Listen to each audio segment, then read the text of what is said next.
Welcome to The Long List, a podcast that celebrates movies and other pop culture through the storied art of rankings. There are no wrong answers, no bad opinions, and hot takes are always encouraged. I'm Josh Muller. With me, as always, is my brother Jack Muller, and this episode is all about supporting actors.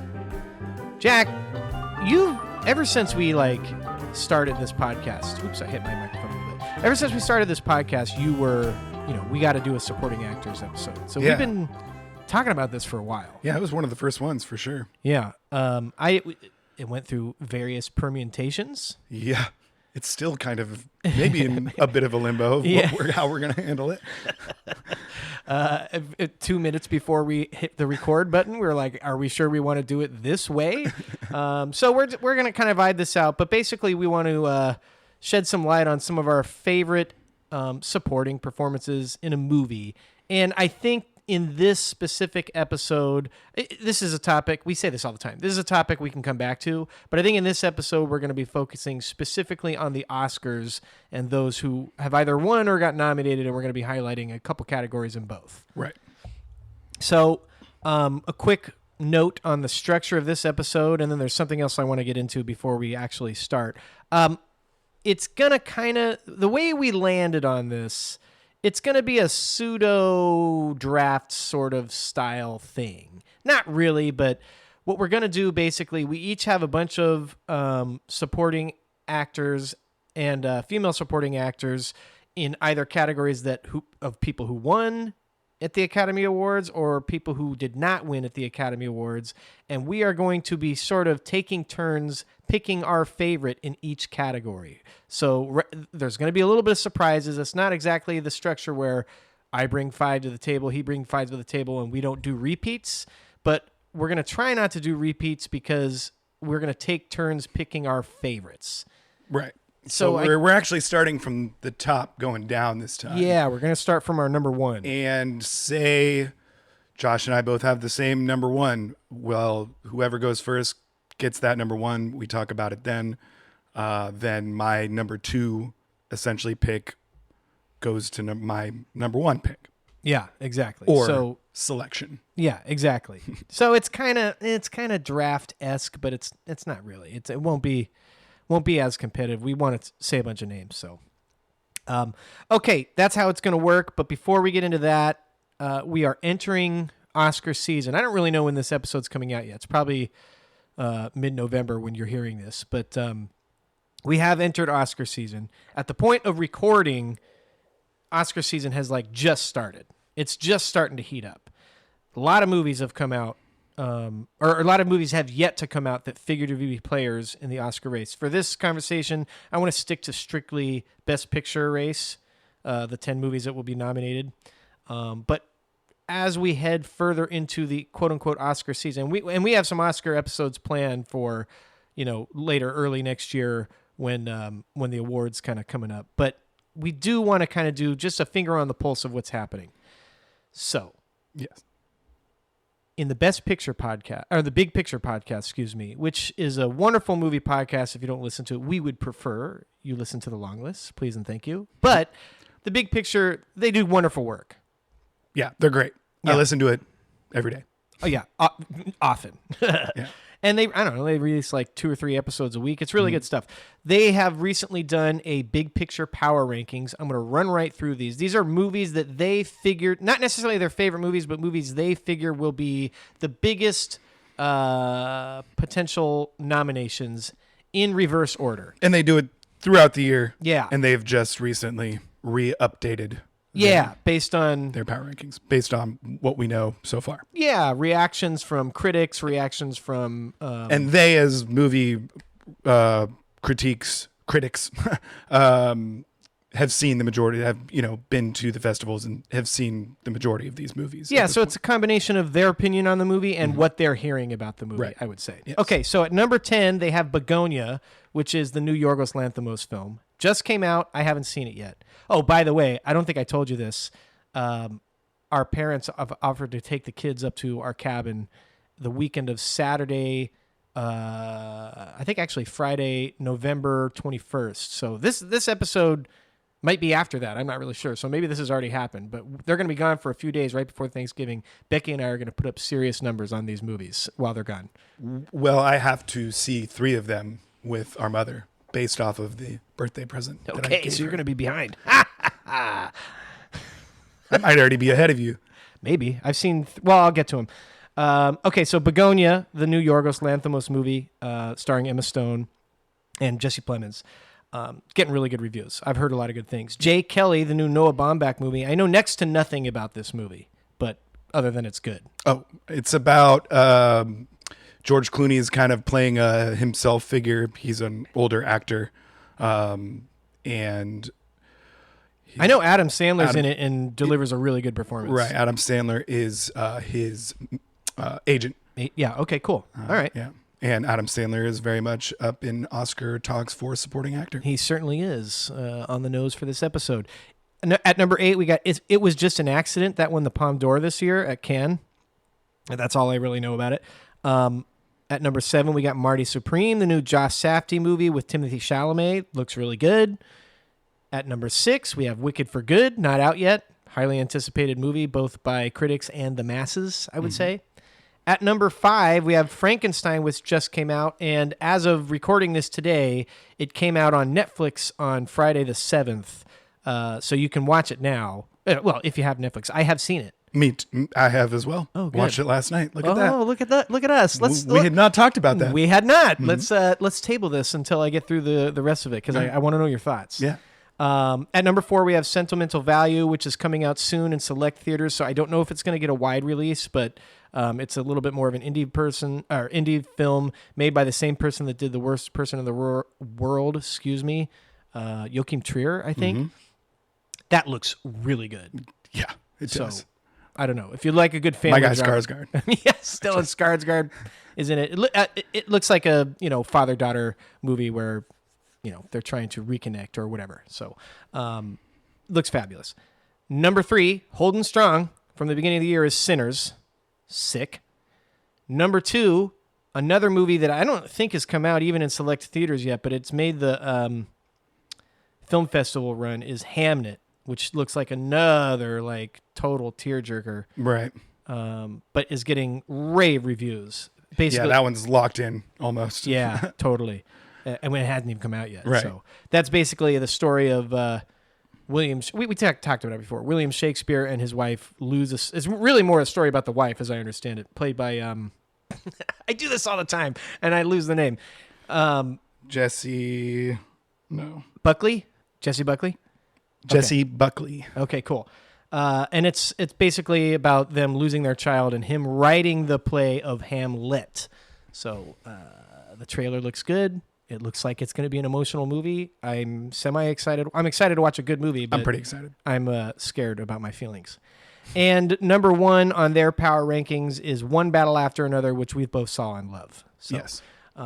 It'd be interesting to see how that plays out. A couple others that at least seemed, I would think, factor into the race would be Train Dreams is getting really good reviews. Yeah, and that's Netflix as well, right? yeah, so is Jay Kelly. So a lot of these movies you'll be able to, if you subscribe to Netflix, you'll be able to watch on Netflix pretty easily.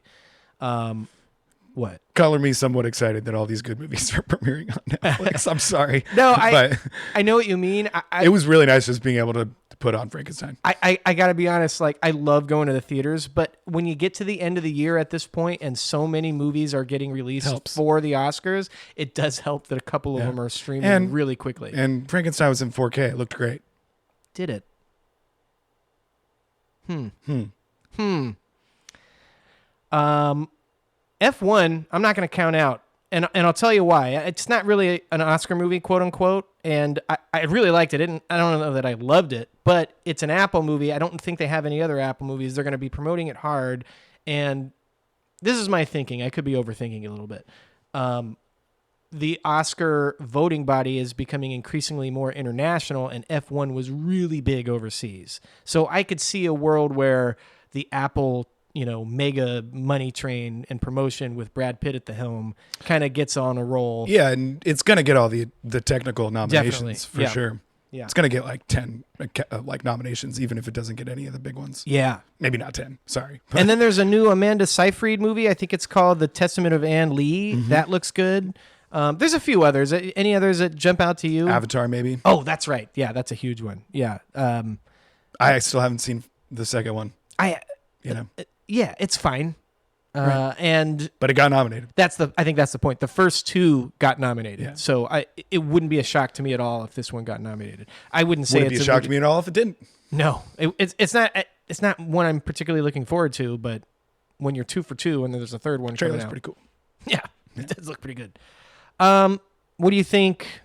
I mean, so we've each seen 3 of these movies. Is that correct? I've seen Sinners, One Battle After Another, and Frankenstein. Yeah. And there's a couple others that just came out, so I'll have updates when we get there. Are we still in the same boat that One Battle After Another is the movie to beat? I would say those top 3. I mean, like I haven't seen them, but Just based on what you're hearing. just based on what I'm hearing, and I've seen 2 of them. Yeah.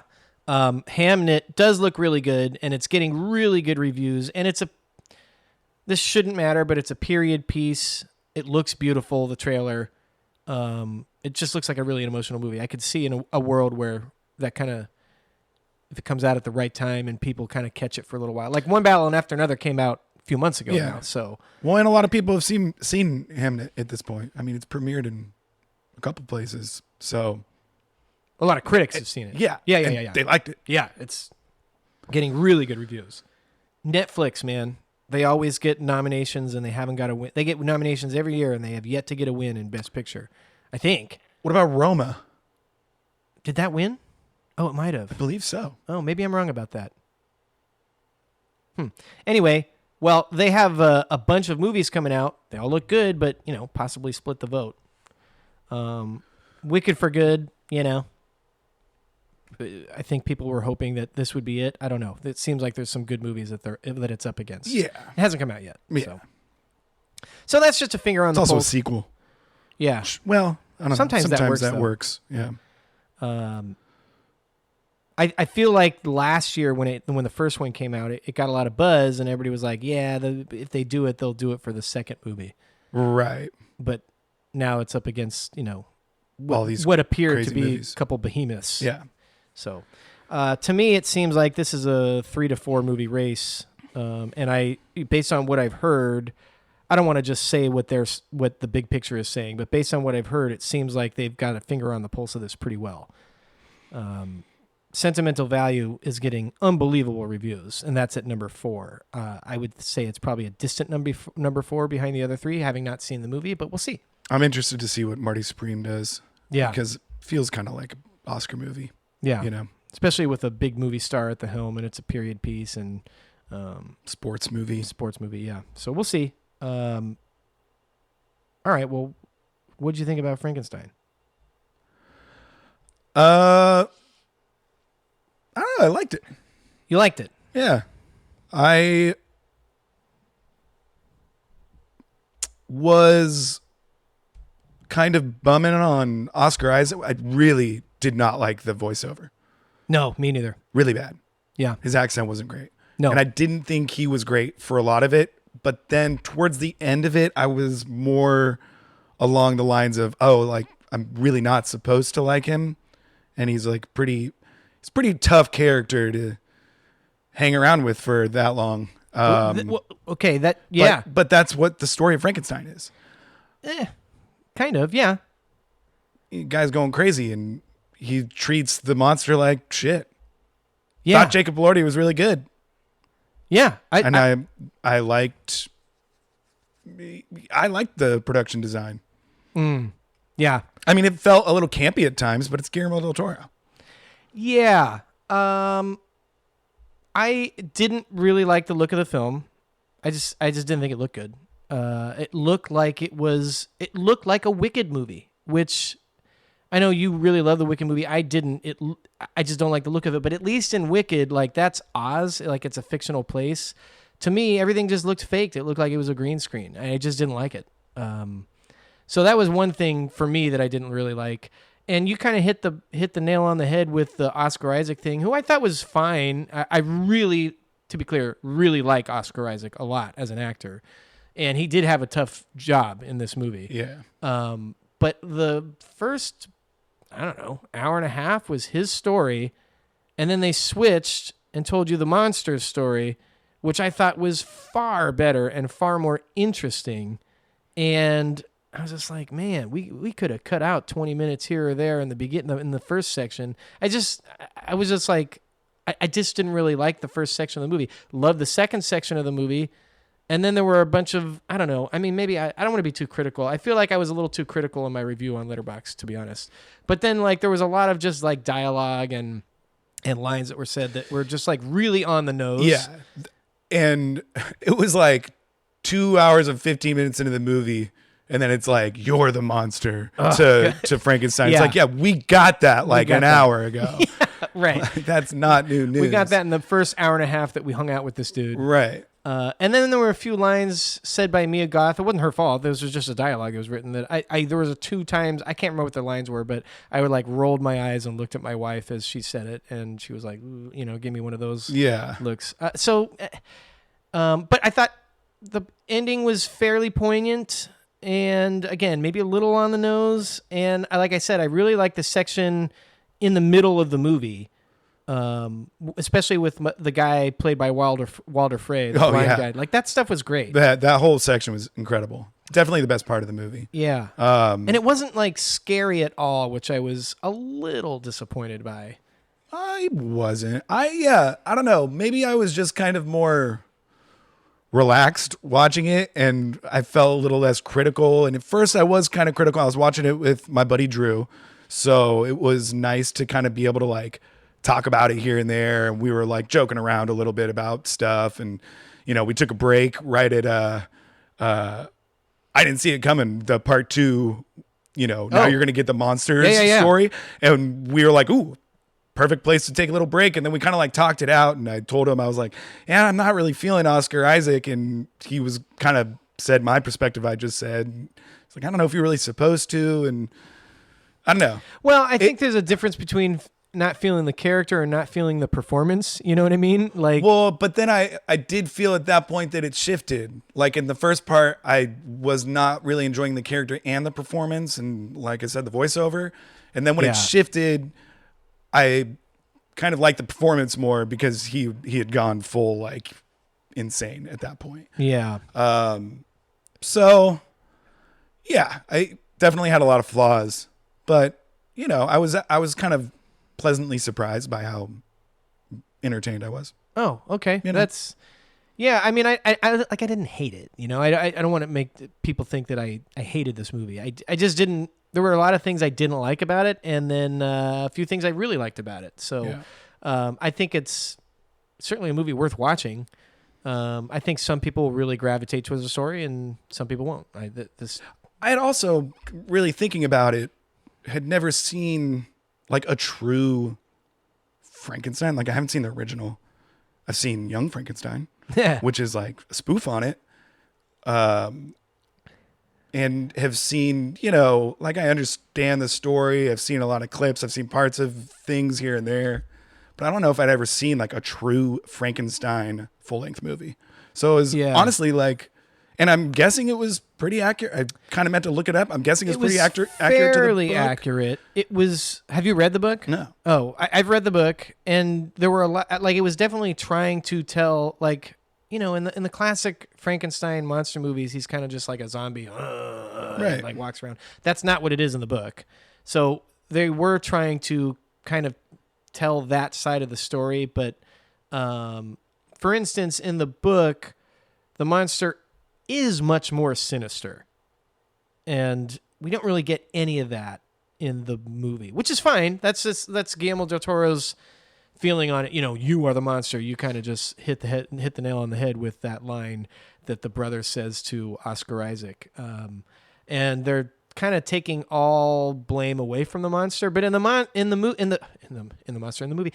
book, it's not all his fault, but he is a sinister character. Yeah. So they kind of took that part of away. I should also say that I listened to a couple of opinions before I saw the movie, and maybe my ears were pricked up on it. I try not to do that, but I just heard some opinions about it. So, I think Guillermo del Toro does a really good job with practical effects, and if he leaned into that more and it had a look that I appreciated, I might have liked it a little bit more. But that immediately was like kind of a turnoff for me. Like the whole look with in the castle and everything, I just thought it looked bad. I don't know. I thought it looked cool. I mean, it looked fairy tale-esque. Yeah. You certainly didn't look real, but I wasn't really going for realism. It's a monster movie. Yeah. And but, I like the colors. I thought it was, I don't know. But like, what do you call it? Pan's Labyrinth is a monster movie, and that looks like $1 million. So, I mean, it's just, it is what it is. So, I didn't hate it. Yeah. I just didn't. And I didn't love it. Right. I think we're probably pretty close in the amount we like the movie. We're just arguing the opposite side of it. They have it ranked at number 5. I definitely don't think it's the 5th best movie of the year, but I wouldn't be surprised if it's nominated for Best Picture. I also thought it was really funny, this is kind of along when I was earlier into watching it and was not feeling Oscar Isaac, but I love that, like, homie wakes up, monster's alive, seems totally normal and almost sweet. In movie terms, within seconds, he's locked up. It's like, whoa. Not only that, but like... It's like you just did the thing that you wanted to do, and it seems like it worked pretty well. And and then he's just like really evil to it, which I guess is the point. I guess, but it went from 0 to 100 really fast. It's like you should be really... you did it, man. And then not only that, but like, I mean, I don't... All right, I'm going to spoil a part of the movie, so... for the next 2 minutes, if you don't want to hear anything about it's not a huge spoiler, but if you don't want to hear anything, just skip ahead. Like 2 minutes. He does it. He brings a monster to life, tries to like educate it. He has trouble by saying only Victor. Like he said Victor in 9 seconds and then only said Victor for another day, let's say. And he's like, you know what? I just got to kill this thing. Yeah. We fucked up. He's not intelligent. He's not working. It's like, dude, you just taught him a word, and he seems to be reacting emotionally to things. He's a baby, essentially. Yeah, I was like, what are you doing? So that part was weird to me. But anyway, same. All right, pivoting back to supporting actors. What about this? I mean, we've been talking about it for a while. Yeah. What about this topic appeals to you? I just think supporting roles are just fun. Yeah, they're usually either big characters or they're extremely understated characters. But they're always pretty much stealing the show. Often villains. Often. Sometimes comedic relief. Yes. But I feel like of all aspects of a movie, I feel like it's one of the more common, like, instant recognition of Oscar potential. Like, you see a role, I don't know, every year, I could watch a movie, and at least one of them, I'm like, I know this person is going to get nominated. Yeah. Just because they stand out so much. And there are certain things that kind of tick off, what we're looking for. Also, in terms of Oscars, can kind of get can shine a light on smaller or less Oscar-y movies. Yeah, that's a good point. And you kind of... go ahead. You look like you're going to say something. Well, you kind of were answering the next question I had, which is, what am I looking for in an Oscar performance for a supporting character?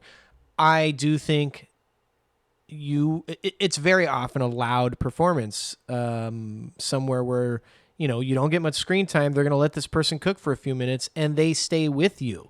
I wrote down in terms of, like, what I'm looking for, what has to happen. The actor's got to be cooking. Yeah. Just like in their bag. Very rarely like a really understated, straightforward performance that really sticks. And I have a couple of counterpoints to that I'm going to get to as we go through the list. If it is understated, it's got to be so much so that it has like a deep emotional impact. Yeah. And yeah, good point. I also think it's a good chance to often highlight some, let's just say it, non-lead actors, some, career character actors. Yeah. It doesn't always work out that way, of course. Right. But a lot of times these are actors, well, I don't want to say any examples of what I'm thinking of I because know. we're going to bring them up. But a lot of times these actors are, career character actors that get a Yeah. chance. They get one good role, they nail it, and then all of a sudden now they're a household name. Right. Or some stay in that, character actor side, realm and get nominated many times. Many times, yeah, Yeah. exactly. I love a good side character actor. I've got a personal connection, kind of. I was in You Can't Take It With You, I think in sophomore year. I don't remember. I played Mr. DePina, who was an old man who lives in the basement and builds right. fireworks. Yeah. Not a lot of lines in this play, and in the movie is like very much kind of a background character. But I had fun with it. My director inspired me. He's just like, hey, just do something crazy with this role. So I made this absolutely insane character with this walk and this whole lip sticking out thing. And I got to bow right before the two leads.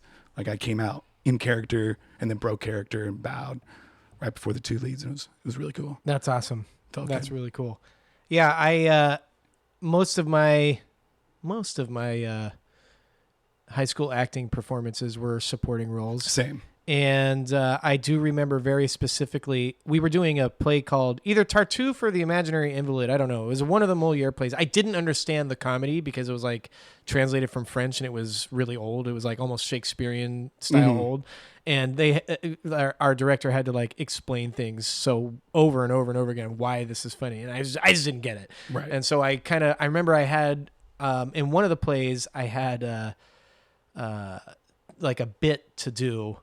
I think I was like taking away a handkerchief from somebody. Yeah, you had a whole and handkerchief thing. and it was just a little bit, and they're like, "This is a funny part." I was like, "I don't understand why this is funny," and they're like, "Just do what I tell you." And this is, whatever. So I read, I did the line, I took away the handkerchief, and they were like, "No, say the line, then take away the handkerchief." And I know you know this, separate line and action.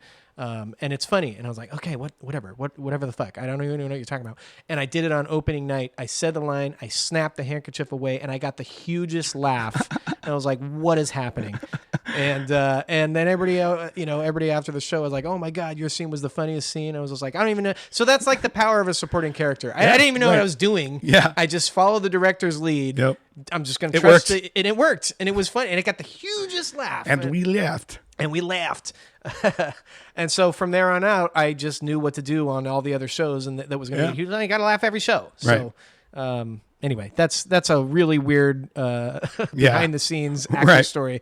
But it kind of shows the power of a supporting character that you can come on, do something wild, and people are going to remember it. Definitely. Any other preamble, or do you want to take a break and get to the list? Let's take a break and get to All this. We're going to come right back.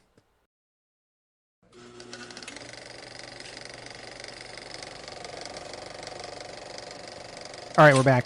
All right, we're going to start working through our list here. We are going to first give off winners of the best supporting actor, male actor, that we really like. And the reason we're doing that first is because very often the first award given out at the Academy Awards. Good call, Jack. So I guess we're going to, let's just Rochambeau it. Yep. To find out who goes first. All right, one time only, no 2 out of 3. Go. Wait. Rock, paper, scissors, shoot. That's what my kids like to do. Cool. Okay. Rock, paper, scissors, shoot. Rock, paper, scissors, shoot. I win. The first time we were both scissors. Second time I was rock over scissors. Let's go. I'm not worried. So I didn't actually rank these. Let me just look through these real quick. I know. Well, I told you I feel bad about this, and I know one of the people I saw last night is at least semi listens to the podcast, or was being nice last night and told me that he listens to the podcast. But we hung out with some good friends we haven't seen in a while, and I had forgotten that it was going to be last night. And so I thought I'll just work on it Saturday night. And then Becky was like, we're leaving at 1:00 and not coming back till late. And I was like, right. I forgot. Thought that was next weekend. So let me just. I think I might surprise you with my first pick. That's fine, because that means Yours is going to be there. yeah. With my first pick, one of my favorite supporting actor performances, I'm going with Gene Hackman in Unforgiven. This is a movie we've talked about, so I'm going to kind of blow right through. I love this movie. It's one of my favorite movies of all time. Gene Hackman is not only phenomenal, but it's almost like you can argue that it's his story in a way from the movie, because they tell the story from William Money's perspective, who's played by Clint Eastwood, who also directs the film and won an Academy Award and all that stuff. But there is a scenario where you go back and you rewatch the film, and it's Gene Hackman's story, just trying to kind of like get control of this town. And he is the villain of the story. I wouldn't say he's evil. I would say he's misguided. Well, I would say throughout the majority of the movie, yeah, it's kind of like, oh, I guess this guy's the bad guy, but he's not really that bad. He's the sheriff of the town. Sheriff of the town, trying to get order in a lawless time. Then he very much is. He's a big time asshole. Yeah. He definitely kills some people, right, and beats the shit out of Richard Harris. Mm-hmm. But those people are coming Richard into Harris is a dick in that movie. Yeah, that's true. The people that he beats up and or kills, and I don't want to spoil a movie even though it came out in 1992, but the people that he beats up and or kills were definitely coming into the town to commit murder for hire. So there's an argument to be made. Well, and that's part of the reason why it's a great performance. Yeah, exactly. It's because he's hitting all those points. And as in many Gene Hackman performances, he's not doing any weird accent work or he's not being he's Gene over Hackman. He's Gene Hackman, but the way he generates like real emotion and screen presence is about as good as you can possibly ask for from anybody, I would say. Yeah. And it's his subtle decisions that make each performance a different character. Because his characters that he's playing are different. And you feel that difference. It's not like, oh, I'm just watching Gene Hackman every time. It's just an understated Gene Hackman with very, subtle changes and really honest and emotional line readings. Yeah. He's just, and stage presence, like we said, or screen presence. He's not Daniel Day-Lewis. He's not enveloping a different character every time. He's more in the Denzel Washington phylum, where he's relying on his conviction behind everything he says rather than a completely different person that he's portraying in every movie. Gene Hackman won the Academy Award for supporting actor in, I guess, 93. From now on, I'm saying the year the movie came out, 1992. Yeah, that's what I have. Okay, cool. Yeah. Just actually beneficial or Wikipedia's page on supporting actors. Oh, I noticed this. They list the they list the year that the movie came out as opposed to the Oscar year. Yeah. When they're lumping together the nominations and the wins. Just to clarify what Jack and I mean, if you're searching for Oscars, like online, oftentimes they will list when the Oscar ceremony released, but that's the year. It's like usually in February or March or the year after the movie came out. If you type in 2007 Oscars looking for the 2007 movies, you're not going to get that. You're going to get the 2006 movies. Yeah. So we're going to be talking about the year the movie came out rather than the year the Oscars came out. All right, Jack. Do you have something else to say? Nope. Okay. Number one, I'm going Christoph Waltz, Hans Landa, Inglourious Bastards. Okay. Probably one of the greatest performances of all time in any movie, especially supporting. And a villain like you were talking about before. 100%. This was most definitely first time, maybe in the first, in the first scene watching this for the first time, I'm like, this man is getting, I've never seen him before. This man is getting nominated for supporting actor this year. And we've talked about that first scene many times. Yes. He is subtle, but huge at the same time. Yeah. Okay, I like it. He has He just very definitely hams it up at meticulous. some point. Well, and then he goes super big, Yeah. especially later in the movie. But his line readings and the character that he's developed are just so crisp and confident and just kind of suck you in. Mm-hmm. He's very charming in a Yeah. very, very scary way. That keep going, but that's no. what me now. Yeah. The thing that I love about this performance is that he changes his tone, demeanor, whatever you want to call it, on a dime. Yeah. He's so charming, like you said, when he's talking to, especially in that first scene where he's talking to the The farmer. the farmer, whatever. Yeah. The cow farmer, no, cow herder, whatever it is. They have milk. And he asks for the milk and he's like, can I light my pipe? And he breaks out this huge pipe and then whatever. They're having a wonderful, can we switch to English if that's okay? But he says it all in perfect French. And if you don't know what we're and he talking about. speaks 3 languages in this Yeah. movie. Like, And he's doing all that stuff. And then finally he switches and he says, you're sheltering enemies of the state, are you not? And it's like, oh my God, this guy's evil. Yep. And it's like he switches it on a dime. It's so effective in the movie. He does that a few times. yeah, in the he movie. does that in the restaurant scene as well. Yes. The yeah, strudel with the scene. strudel. Oh my God. Really great. Great call. That's a great call. He very deservedly won this. Yeah. Fantastic. I might bring him up later on. Okay, for my second pick. So Oh, also, in case you were wondering, I had Gene Hackman down ranked as number 9. number 9. Okay. Maybe I'm forgetting some people. Well, we've also talked about that movie. And Yeah, I ranked it in terms of, things I might want to talk about, but I'm pretty confident in the ones that I have above him too. Looking at my list, that's fine. These are all great performances. My second pick, I think I'm gonna go. I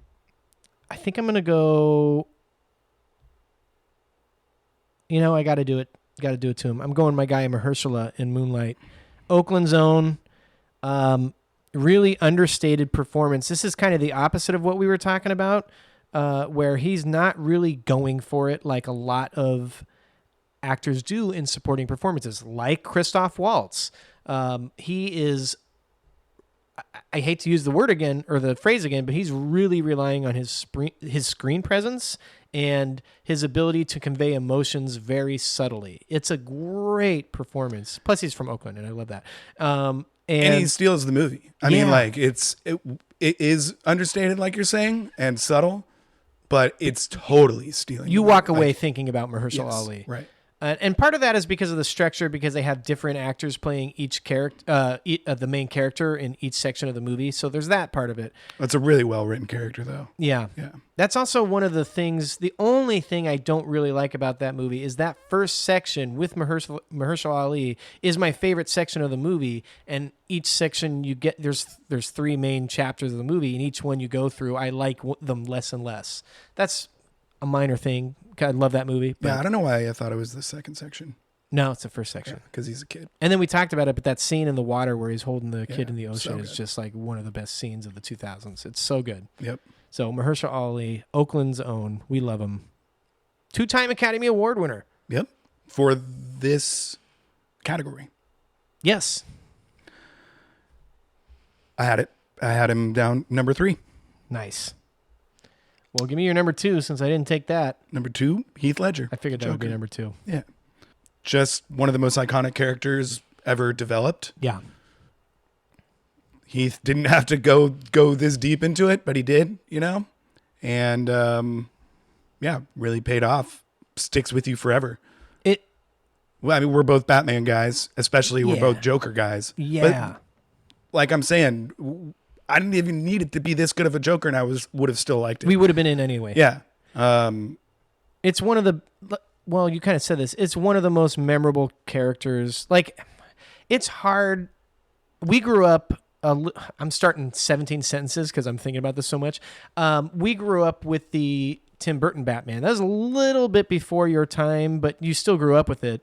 And Jack Nicholson in that movie is wonderful and is the Joker, and it's great. And now people talk about Heath Ledger, and almost exclusively Heath Ledger. That's how good that performance is. And there's been several Joker iterations after it. There has been an Academy Award-winning Joker iteration after it. And I think still, if you ask who's the Joker, most people will say Heath Ledger. I could be wrong about that, but it's that good, and it really had an effect on me. I've never forgotten about it, and I never will. It's Hannibal Lecter status. Yeah, that's a great way of putting it. And he's also not in it that much. He's in it more than Hannibal Lecter is in Silence of the Lambs, but still, you don't get crazy amounts of the Joker. No. Which maybe lends to the performance a little bit. Yep. Because he can come in and cook, like you said, cook for 4 or 5 scenes and be done. But it's phenomenal. R.I.P. He was always one of my faves. Just a great actor, and seemingly a wonderful person that everybody loves. What a talent, man. So sad. My turn. My next, I realize a lot of these that I've put down on my list are pretty newer movies. I did as well. Okay. And I kind of just went for it. There were times I was like, man, I'll go, shop around. Yeah. And I don't know. There's big ones to go over. I know. Yeah. Looking at how many I have left, I'm not sure I had 10 actually. So I might have to reach into the bag while you're taking one. I'm gonna go with my next one, Chris Cooper from Adaptation. I thought about it. Yeah. I think he's a great actor, and I think this is one of his best performances. This is epitome of a supporting actor. Yeah, he comes on the screen. He chews up the scenery. He's different. He's like missing teeth. Yeah. He's all over the place.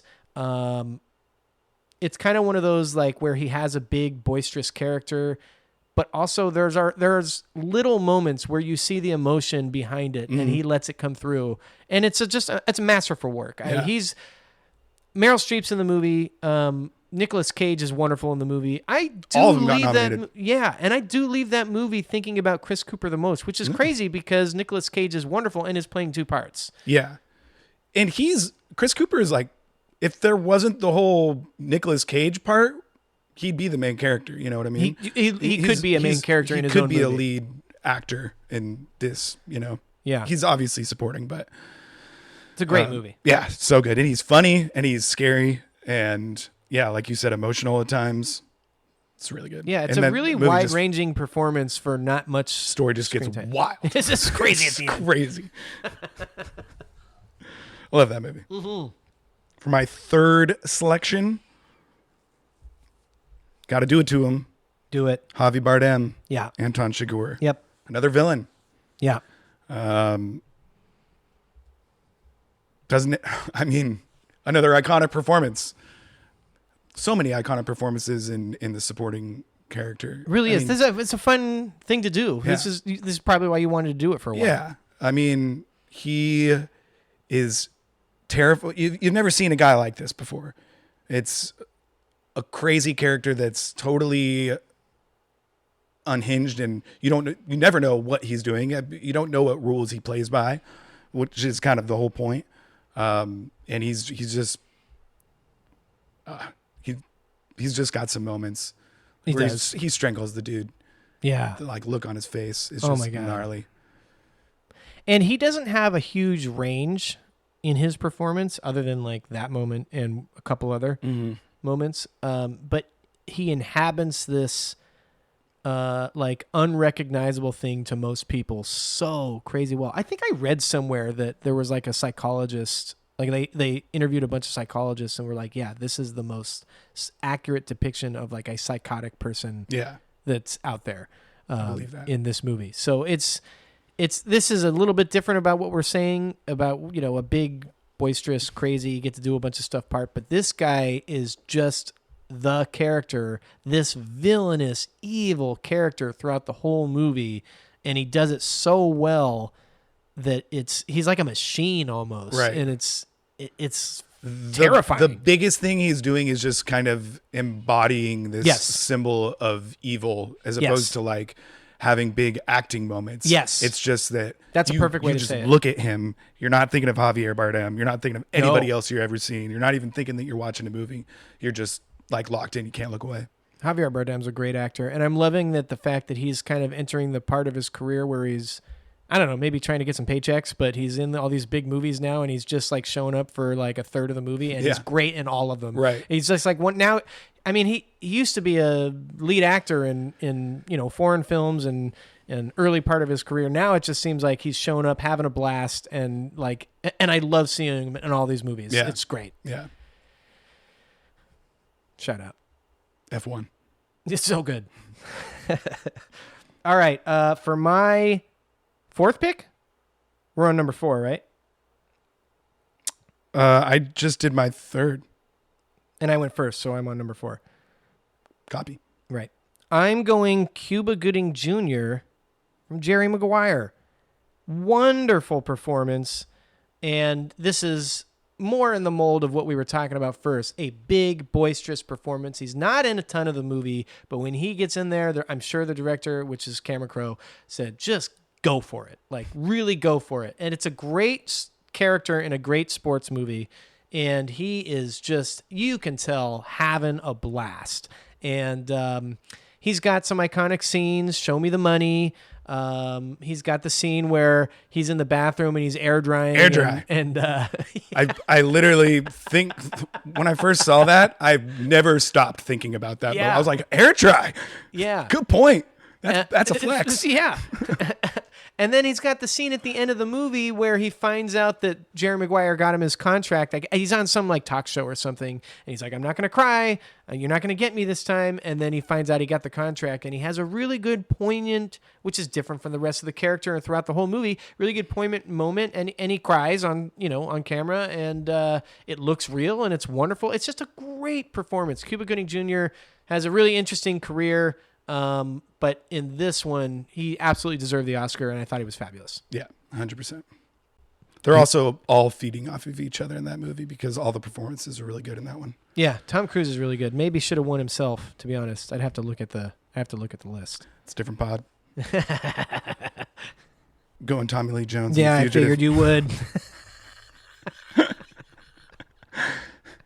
Our guy. This is just one of my favorite wins. I just like the idea of this win happening. I agree. Because that's a perfect way of saying it. It's an action movie.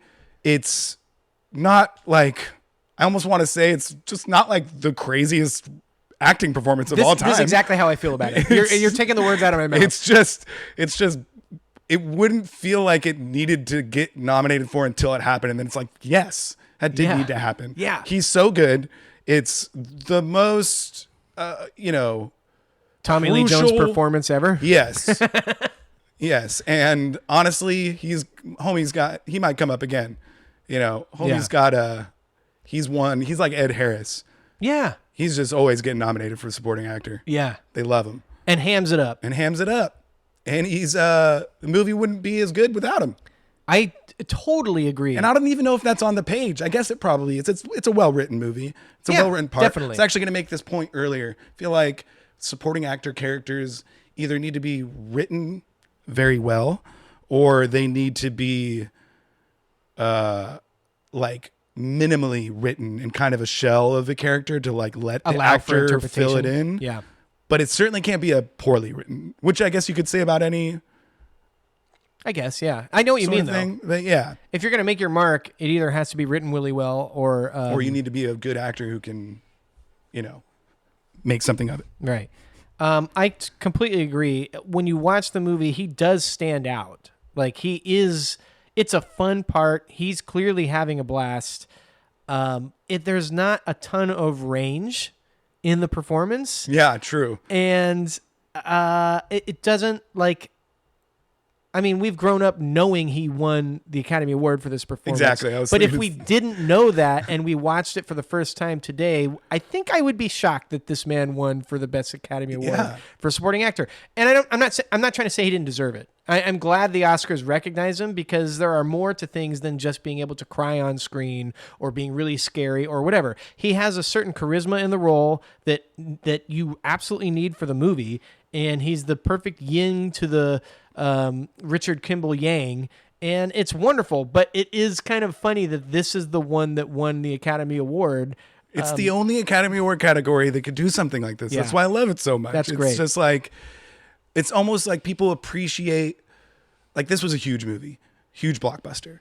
Yeah. And it's almost Huge. like people are realize that it probably wouldn't be as successful without this man doing this one thing. That's a great point. For small moments of time. Yeah. He's fantastic. Also, it can, the range thing, kind of with Javier Bardem. You don't need that because they're not even on screen that much, Right. as long as they're hooking you and doing their job. Right.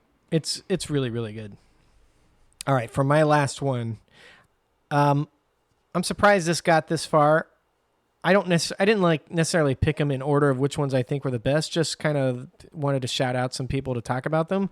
But the last one is a fabulous performance by one of our best actors. I'm going Denzel from Glory. It's just wonderful. He was already on the rise. This is kind of like his star-making performance. Gets the Academy Award.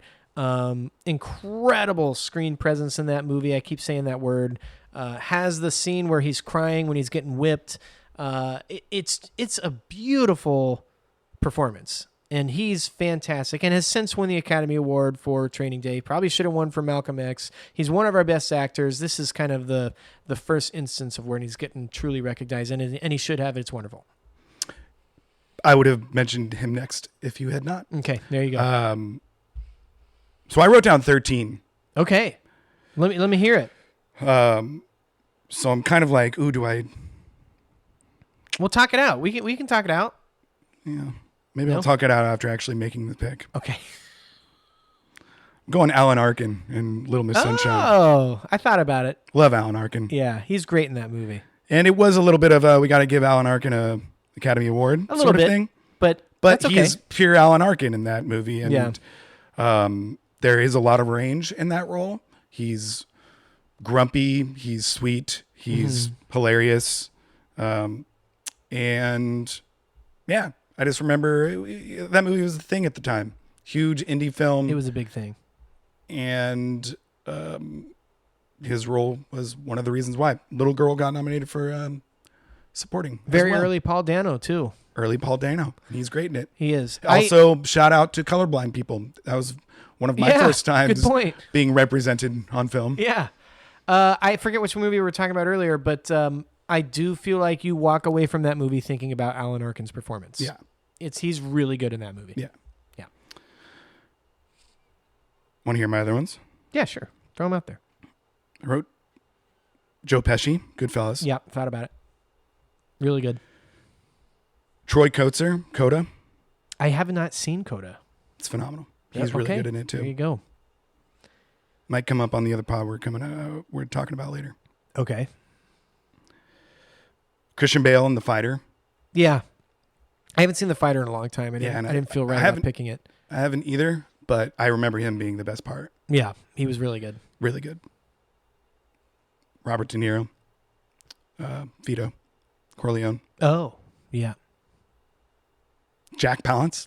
Curly. Okay. City Slickers.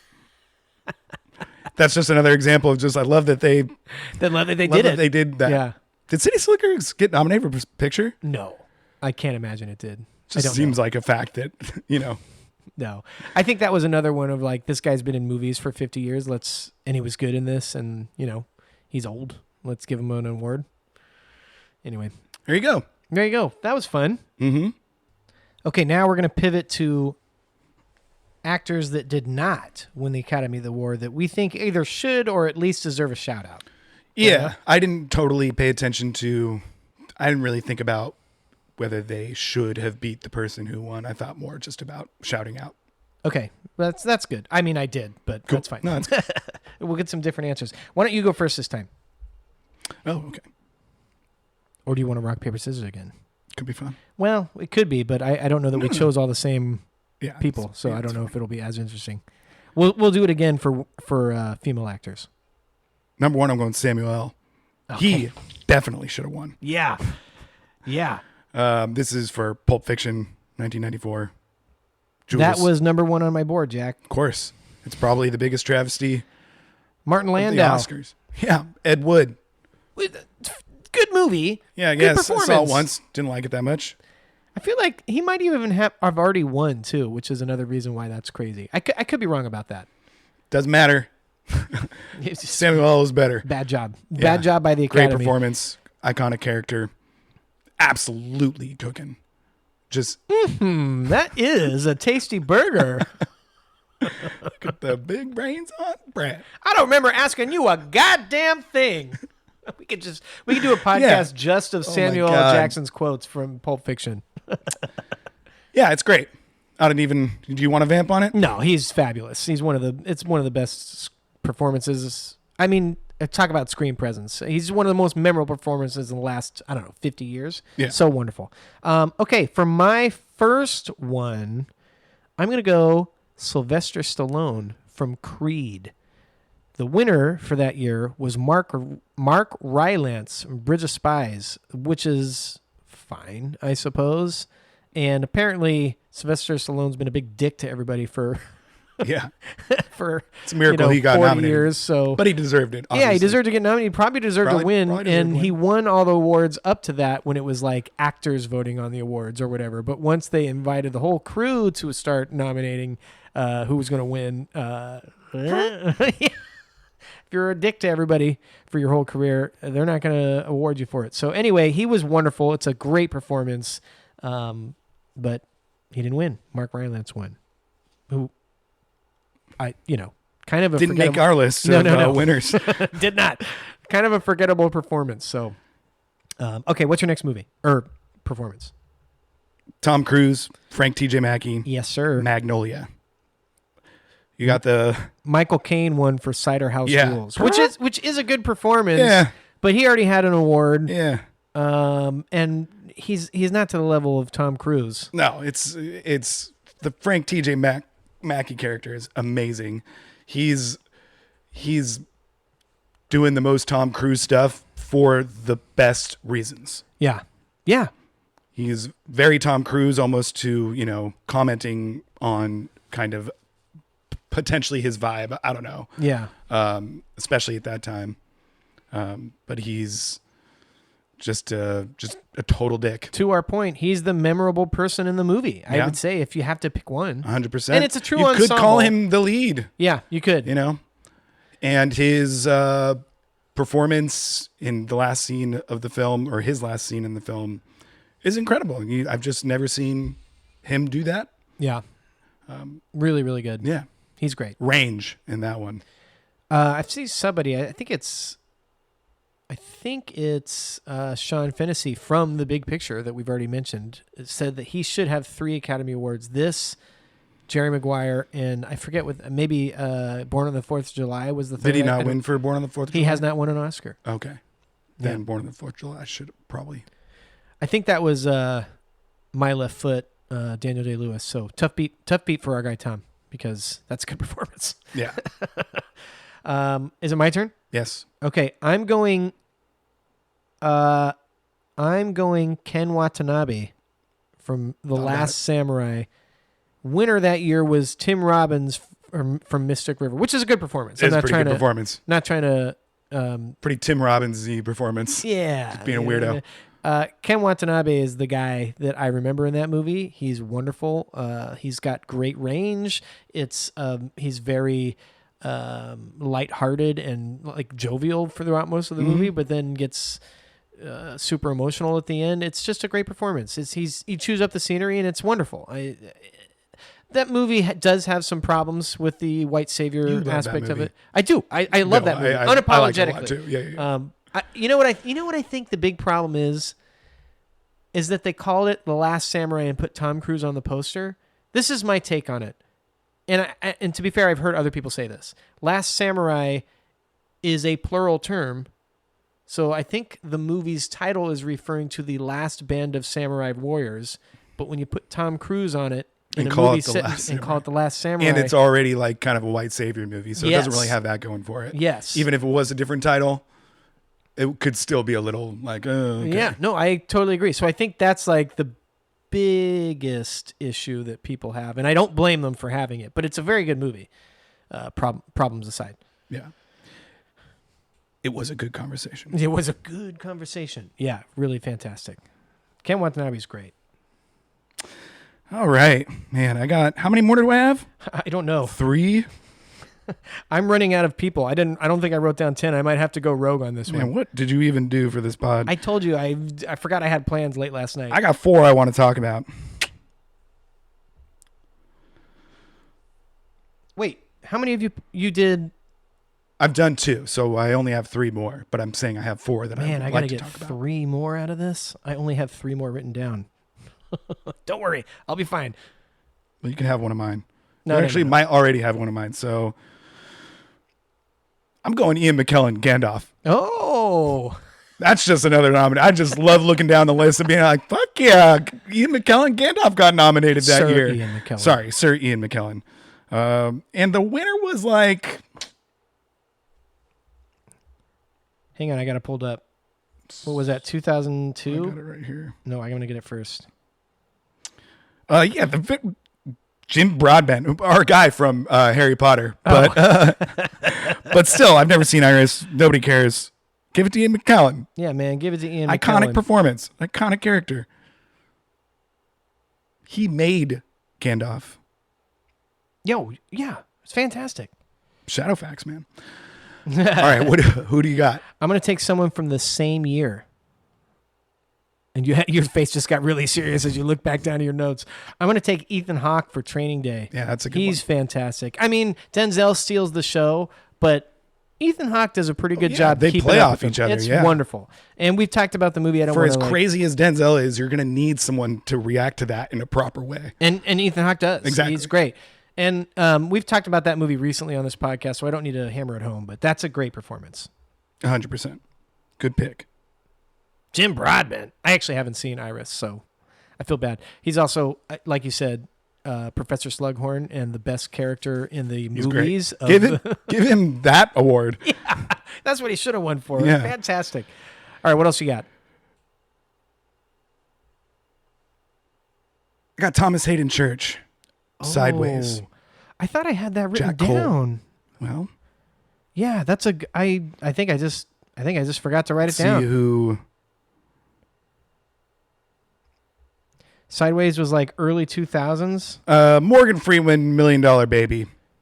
You know, that's a good performance, but I mean, here's what I'll say.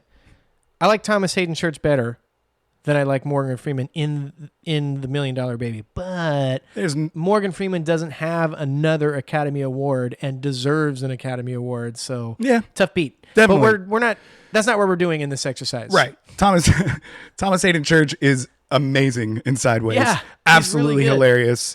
So is well, that's a different podcast. So is Paul Giamatti. They're Yeah, both he got- great. He did he get nominated? Oh, I don't think he did. I think we talked about that Yeah. in another. Anyways, We'll save that for the Best Actor podcast. yeah, Great stuff. really good. He's He's really funny He has in a that movie. bunch of incredible lines and moments, and he even when he's breaking down crying, it's believable Yeah. and it's still very him and crazy Yeah. and like funny, but also touching, and it just works. And it's also cool that he is playing like a child actor that's like down on his luck, which to that point is similar to the story of Him, him. yeah, And he just absolutely nails the part. I love. This isn't necessarily the best use of his acting, but I love when he's chewing the gum and he's about to go on a wine tasting. He takes the gum out of his mouth. And Paul Giamatti's just furious that he's chewing gum right before a wine tasting. yeah. They are so yin and yang in that movie. Yeah, It's perfect. it's so I good. love when they go to his mom's house at the beginning, and he's Yeah. just like being ridiculous with the mom and just doing everything Paul Giamatti doesn't want to do. Oh man, I haven't seen that movie in a long time. I watched it kind of recently. It was great. All right, I'm going with Philip Seymour Hoffman in The Master.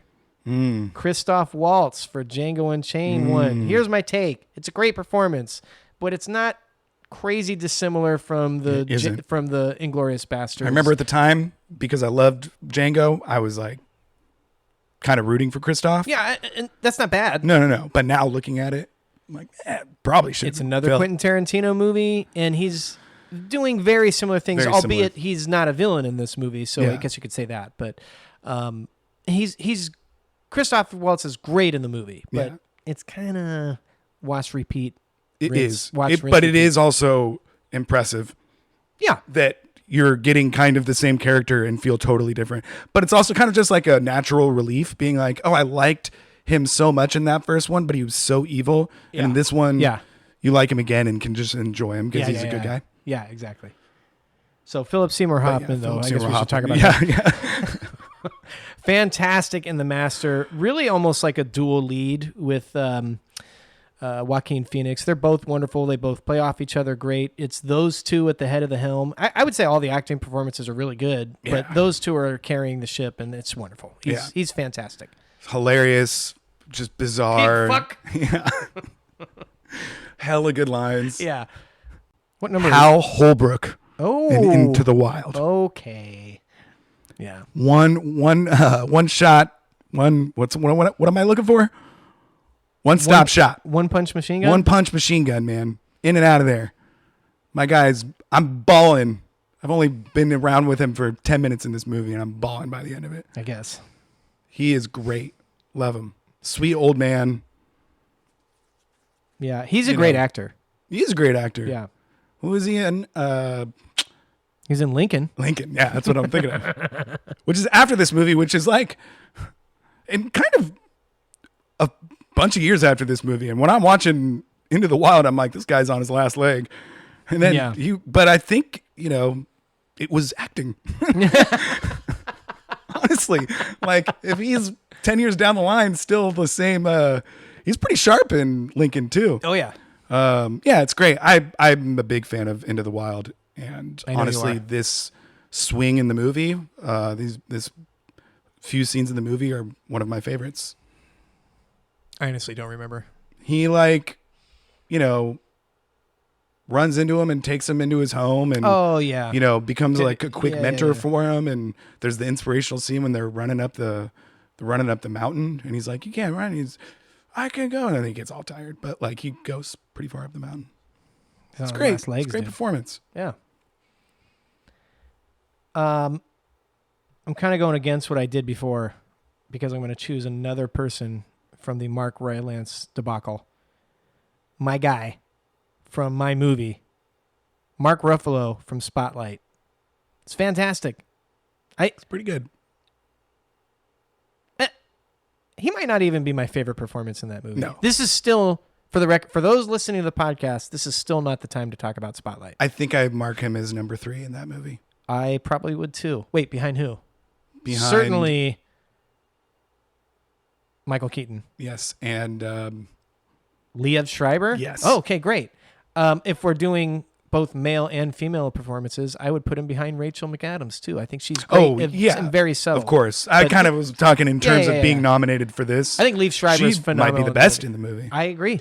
Still not the time, Jack, to talk about Spotlight. All right. We won't talk about it. We're saving it.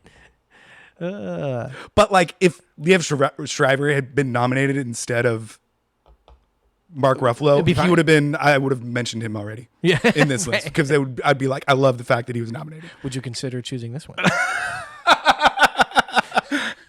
That's a great impression. Thank you. You've seen that movie way too many times. So many times. Oh, man. I texted Jack, I don't know. This is a few days, like a week ago, and I was like, it's almost time for the Spotlight podcast, and I was just sending him pictures and then he started watching the movie too. I was like, Mike, I just throw it on really fast. I thought about pulling it's on my 40th birthday coming up. Let's do the Spotlight podcast. Ooh. But no. Okay. We're gonna hold We got off. other ones we got to do. We got other ones we're planning on doing. We actually have a big, kind of changing the subject. We have a nice little turn of episodes coming up. Yeah. I'm very excited about. The only thing, I mean, this is a little peek behind the curtain. The only thing I'm thinking about is scheduling between all the people. Yeah, we'll be fine. Yeah, it'll be fine. We'll figure it out. Should we tease any of them? No, never mind. Bad job by me. Come on. That was 4, yes? Or was that 5? That was 5. Oh, great, because I'm out of people. I'm not. Wait, you went first, though. Oh, yeah. I'm just saying I have other names written down. I wrote down hella names. Oh, okay, great. So say some names. My guy, Omar Sharif, Lawrence of Arabia. Oh, yeah. Great performance. Good call. Probably should have won that year. Probably I've never seen any of the other movies that year. Racist, man. Not you. Who? The Academy. Oh, yeah. Well, good job by them by getting him on the board. Yeah, I don't know who won, too. What was that, 1961? I think 3. Look at us. Oh, I was wrong. 62, we split the difference. Yeah, Ed Begley, come on. Yeah. Sweet Bird of Youth. Never even heard of it. It's probably pretty good. Yeah. Who else you got? My guy, Tom Wilkinson, Michael Clayton. Oh, wow. Okay. Well, we talked about that movie a lot. Yeah, and that was that was 2007, 2007. which was obviously an incredible year for movies. well, that was- and the supporting actor. That was Javier Bardem. The supporting actor race does not disappoint in that year. Oh, yeah. Okay, go ahead. Read it off. I'll do it. We got Javier Bardem's the winner. Casey Affleck for Assassination of Jesse James by Kyle Robert Ford. Incredible. Really good. Philip Seymour Hoffman in Charlie Wilson's War, who was very good in that movie. I didn't really love that movie, but he's great. Hal Holbrook again, Into the Wild. We just talked about him, and Tom Wilkinson. Man, good list. Good list. Jack Nicholson, George Hansen in Easy Rider. Mm-hmm. That's a Jack movie. Mm-hmm. Tommy Lee Jones, Thaddeus Stevens, Lincoln. Oh yeah. Yeah. I was gonna say JFK, right? Tommy Lee Jones. I think he might be better in Lincoln. I can't Incredible disagree. character, just wonderful. Yeah. I was trying to think of a line off the top of my head, but I can't do it.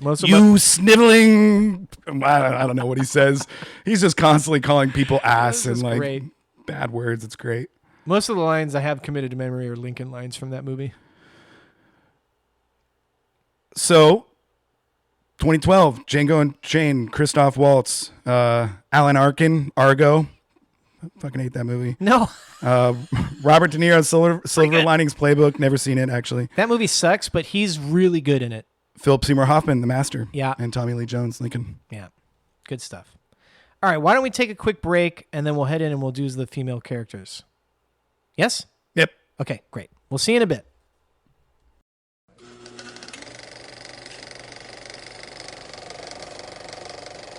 All right, we're back. We're going to switch to female actors now. This was a little bit harder for me, and it hopefully doesn't make me sound like a jerk, but I just haven't seen as many of these movies, quite frankly. Yeah, I wasn't going to say that, but yeah, me too. It's not, I'm not trying to do that. It's the way it worked out. So this was a little bit harder for me. Shall we rock, paper, scissors to see? We're going to start with performances that won the Academy Award, just like last time. Rock, paper, scissors. Rock, paper, scissors, shoot. I lost again. I'm cooked. Okay, so for my first, I'm going to go with a very recent movie. I'm going Divine Joy Randolph in The Holdovers. Damn it. She was fantastic, and I've said this phrase 1,000 times, but had so much screen presence. She was the person I couldn't take my eyes off when that was... what's his face? We just talked about him. Paul Giamatti. Paul Giamatti was great in the movie. Yeah. Maybe should have won. I don't know. But that's a different podcast. But when Divine Joy Randolph is in that movie, I was looking at her. I was watching everything she does. And she doesn't have many, but she does have a couple scenes where she is allowed to let her emotions kind of take over. It's a very harrowing story about, she lost her son, and there's some real emotion there, and it is very effective. And the rest of the movie, she's just very funny, very whimsical, and it's a perfect performance. I think she's wonderful. Yeah, that performance amped up that movie a lot for me. I wasn't a huge Holdovers fan. Oh, bummer. Yeah, I really liked but that I movie. really liked her. And yeah, she was great. It was kind of more of a let's have more of this sort of thing. Yeah. Which I did really think that there could be more fun stuff that happened in that movie. Interesting. I only saw it once in the theaters. I really want to see it again. And it was just kind of a little one note. Yeah. Other than her, she was amazing. Yeah, she was amazing. Well, it'll probably be streaming on some service. I don't have it on Blu-ray yet. Yet is the key phrase there. But it'll probably be streaming on some services coming up, and I'll watch it again over the holidays and bring back my report. But I really like that movie. I think I bought it on Prime randomly. I was in a Nice. pickle and really wanted to watch it. Probably prepping for, wow, we're about to be a year down on this pod. Because I think I was prepping for Oscars Well, to watch it. I mean, you count out the weeks. We haven't missed a week yet, and we're still in the 20s, so we're like half a year away, probably. Are we still in the 20s? Maybe in the 30s now. Maybe. Yeah. Anyway. Jeez. And we've also probably skipped at least 4 weekends. At least. Yeah, but we haven't skipped any podcasts. Like, we've released every weekend. I don't think we've missed a weekend. Talking that we've started recording this podcast in probably March of this year. So we're not too far away. Okay. I mean, just the fact that we're ramping up to do an Oscar season podcasts Yeah. means that we're looping back around. You're right. Because that was the second episode that we did. I'm talking about number of weeks in a year is 52, and we're still in the 20s. Doesn't matter. But we Keep started going. recording we did like 10 episodes before we ever released them. So Okay, fair enough. the weeks thing doesn't make sense. Kind of, though.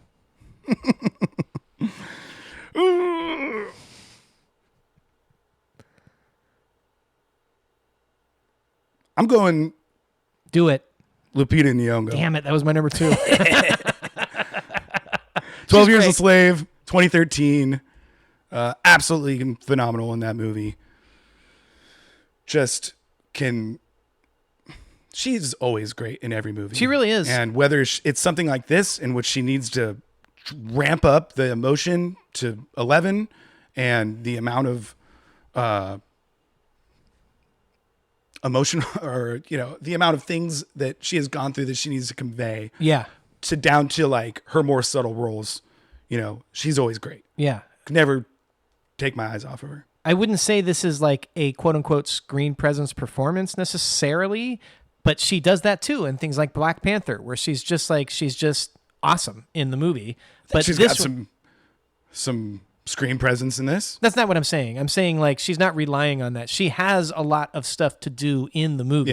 Yeah. Like you said, she has her emotions up at the top of almost every scene. Yeah. But She's doing a lot of the heavy lifting in that movie. Honestly. yeah. That's kind of more what I didn't mean. She doesn't have screen presence. I mean she doesn't have to rely on that, but she can if she wants to, and like she does in other movies. Yeah, kind of surprising she didn't get the Best Actress nod. Yeah. I haven't seen that movie in a while, Yeah, me neither. but she's wonderful. Remember her? I think I heard it was her first performance. I was about to say that.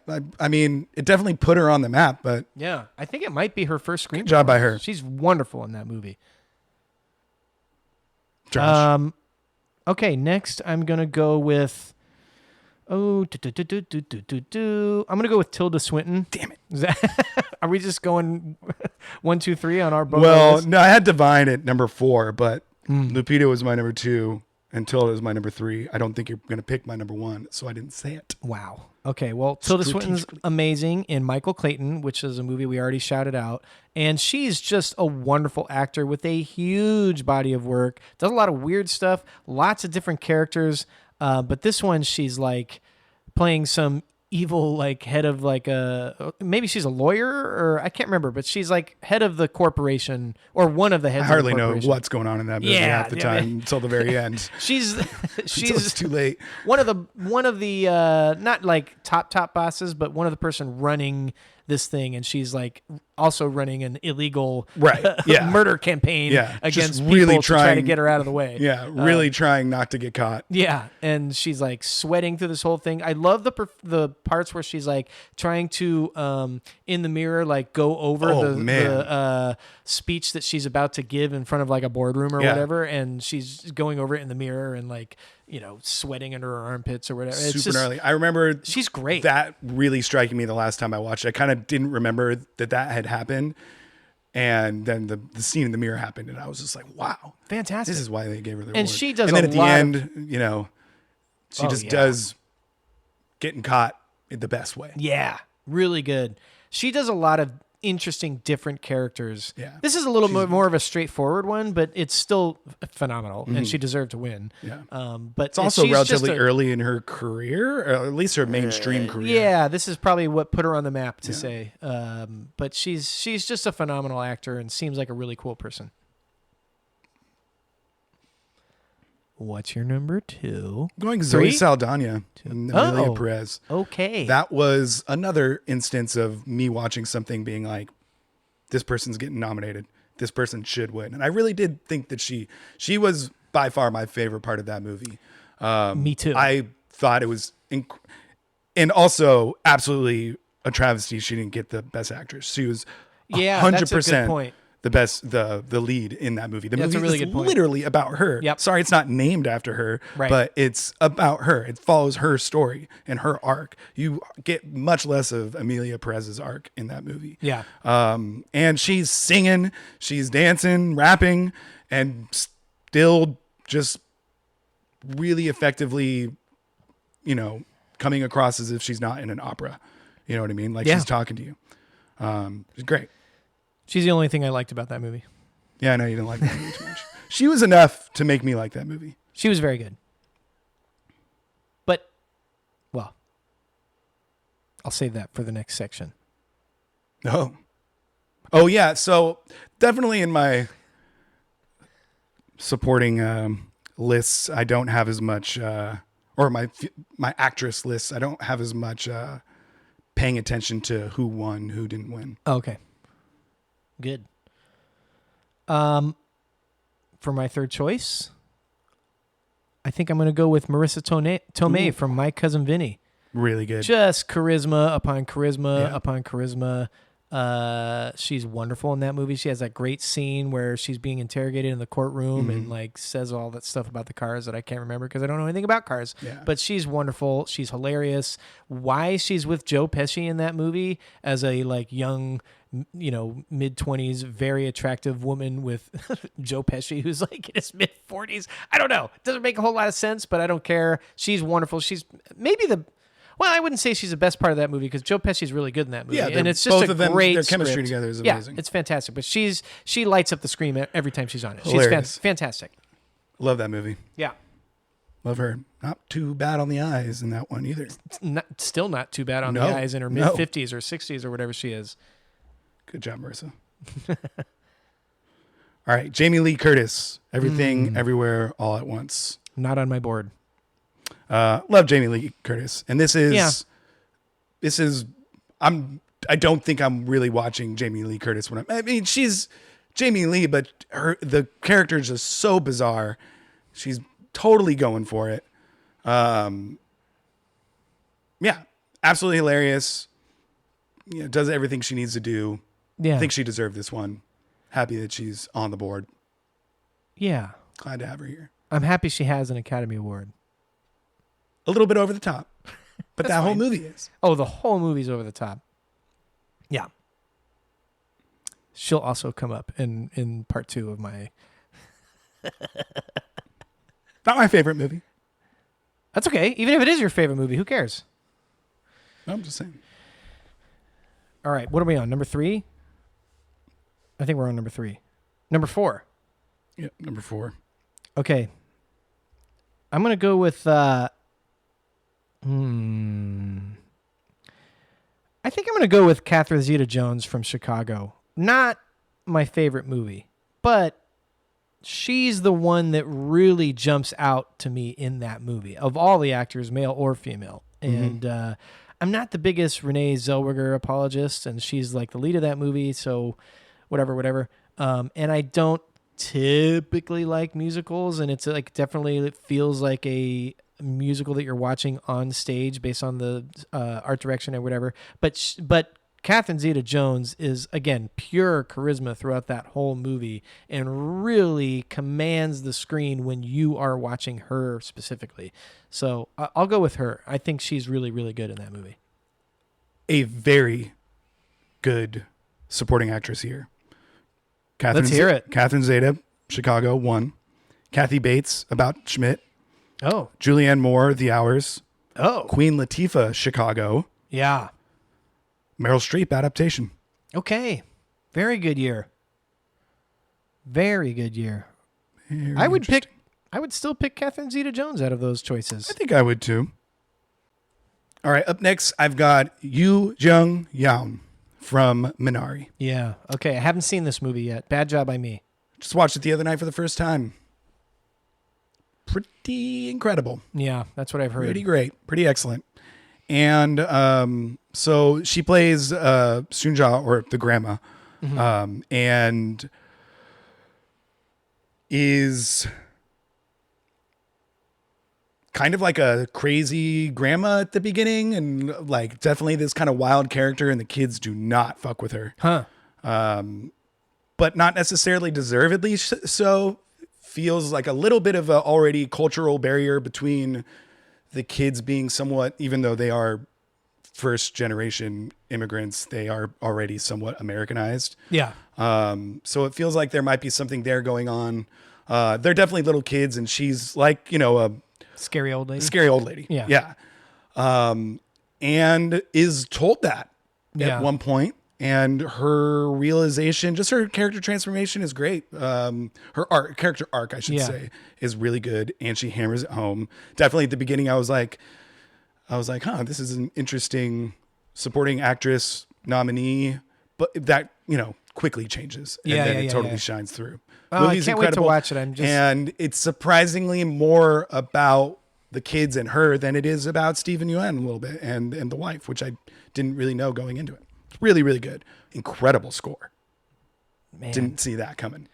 I just, I'm embarrassed I haven't seen it. Came out in 2020, so that's right at the end of the 7-year gap, as they say. Which is funny because I've been thinking recently. As I say, not as they say. Yeah. I've been thinking recently, I feel like COVID might have began a gap for me. Or around then. I weirdly did not watch a lot of movies in COVID. I don't know why. We were all stuck in the house. I don't know why I wasn't watching it. I was big into TV in COVID. Yeah. I mobbed through a lot of TV shows. And as far as the new movies, I mean, maybe I still need to go back and give a lot of movies a chance, but like those, like 2020 and 2021 did not really care for those movie years as much. I think we were rewatching a lot of movies that were like comfort movies. Mm-hmm. I don't know. I don't have really a big excuse other than... Well, there obviously weren't a lot of movies coming out. No, well, that's true. But you would think that would make it easier to see them all. But yeah, at least for me, I mean, my kids were young, to be fair, but we were all in the house. You would think we would find time, and I just didn't see a lot of them. I don't have a big excuse on that front. Bad job by me. I really want to see Minari. Is it streaming or did you rent it? It's streaming on Mubi. And like Pluto, but I rented it because it was $4 and it was going to be higher definition. So okay, I'll check it out. I really want to watch. I'm going to buy it on Blu-ray. Let me borrow it. Okay. It's been something that I've been wanting to. It's been on my list for a couple of years, and I just haven't gotten to it yet. Ugh. All right, for my last one, I'm going Whoopi Goldberg from Ghost.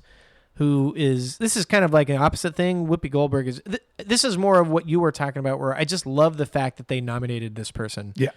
Because she's not like doing a bunch of crazy acting necessarily.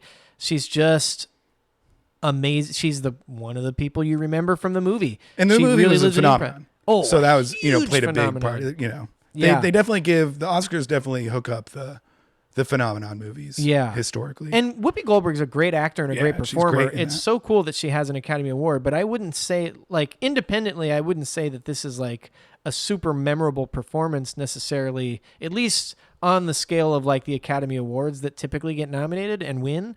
But she's wonderful in the movie. She has, again, I'm going to use the word again, Jack, or the phrase again, great screen presence, and she just... she's just who you can't take her eyes off her when she's on the screen. It's just great. And I saw this cool, interesting tidbit. I think it was she was doing an interview. I saw it on Instagram where she found out that everybody in Hollywood had auditioned for this black woman role in this upcoming movie called Ghost, and she was talking to her agent, why haven't I gotten this? And like, well, they don't really want you because you're too much of a big name. And she's like, what? That's lame. And then after that, they signed Patrick Swayze. And to that point, they hadn't figured out who was going to play the Whoopi Goldberg part. And he was like, well, why haven't we auditioned Whoopi Goldberg? And she's like, well, we didn't really think she was right for the part. He's like, go find her. Let's talk to her. And so I guess either he flew down to her or she flew down to him, or like flew her out to him, and they hung out. They went to dinner, they like auditioned, and they like hit it off immediately, and they did one read through and were like, this is it. And then she won the Academy Award. So really cool, and good job by Patrick Swayze for saying something, because she was totally right for the part and she killed it. She was most certainly on my long list, Josh. All right, for my final movie, I'm going Rita Moreno. West Side Story. Yeah. Anita. Yep. Classic. She probably needs to do the most work in this one. Has kind of the most important like arc. Yeah. Or, has to do a lot of the emotional heavy lifting. Yeah. And succeeds. And is really good. And is a fabulous singer and dancer. Yep. And like, it's like an iconic performance. Yep. And just as an aside before you start talking again, really cool that in the remake, Ariana DeBose, I'm pretty sure I'm pronouncing that right, also won for the same part, which is crazy. Yes. I actually have not seen the remake. I have not either. Oh, bad nice. job by me, because But yeah, that is super crazy. I hear it's great.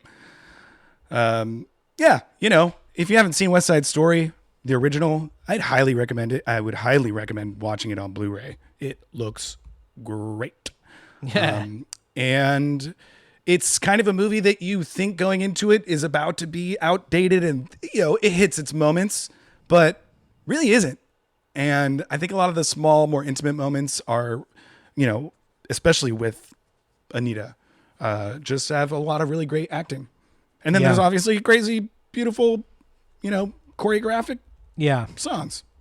It's wonderful, and I don't really good. think you need to explain it, because she's wonderful. And she's like, still gets like brought back to the Academy. First of all, she's still alive. She's like in her 90s, and she still gets brought back to the Academy Awards to do things about this performance. She's great.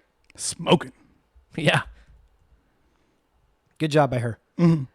All right, shall we pivot to actresses who didn't win the Academy Award? Let's do it. Okay. You go first this time, since I went first last time. Ote.